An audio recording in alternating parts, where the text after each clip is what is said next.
We're now joined on the line by Basem Naim, a member of the Hamas Political Bureau. Thank you for joining us.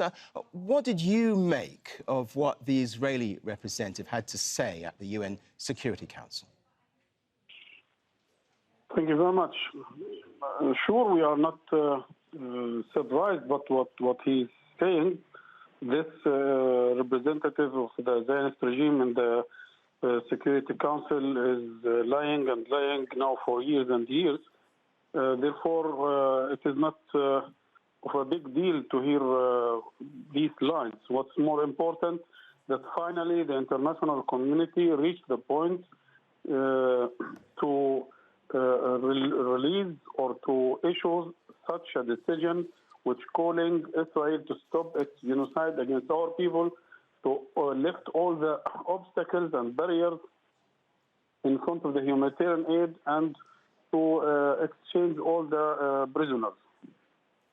How significant, then, do you think this decision has been? I think it is very significant and it's very important. But the question is how strong is the international community to oblige Israel to implement this resolution? Because we are used since 1948 of a lot of security resolutions issued but was not implemented by the Israeli regime.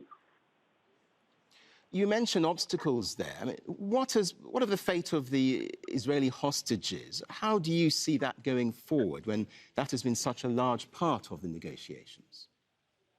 First of all, it is what we are negotiating is not about hostages. We are negotiating and ending the aggression and reaching a total lasting ceasefire and total withdrawal of the Israeli forces from the Gaza Strip.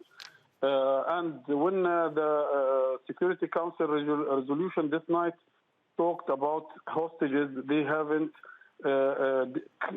declared that it is only about Israeli hostages. We have at least after October 7th, 7,000 Palestinians kidnapped by the Israelis, and we consider all of them are hostages in Israeli detentions. Therefore, if it has to come to release the hostages, it has to be applied on both sides, and we have maybe we can use this time, if it is implemented, the ceasefire, to negotiate how can we be engaged in a very serious prisoners deal so that we can also release our kidnapped hostages along the last years.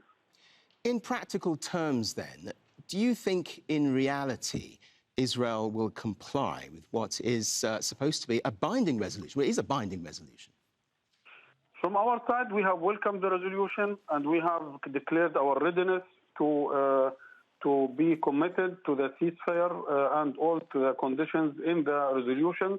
But it is the role of the international community to oblige Israel and to end this double standards, or to deal with Israel as a state above the law, as a rogue state. I think it is the role of the international community now, if they are not ready to implement the resolution, to release another one with the clear timings, with the clear tools to oblige Israel to respect the international will. But what do you say to the people of Gaza, then, who suffered so much? What is actually going to change on the ground? I think this step is a step in the right direction, is a good positive in the right direction for all the people in Palestine, but in particular to those who are in Gaza today, in particular those who are around Shifa Hospital, who are suffering a lot now for the last 10 days. But again, it depends on how much Israel is ready to implement or to accept or to respect this resolution. But we are sure that 2 weeks, up to the end of Ramadan, of a ceasefire, allowing a lot of humanitarian aid to come into Gaza, lifting all barriers, the free movement of the people from the south to the north. I think it is a big step in the right direction. If they have the chance to look after their houses, to remove the rubble, and to have a chance to bury their beloved people who are now maybe for months under the rubble, I think this is a good step at a good time. Basem Naim, thank you very much for joining us. Please.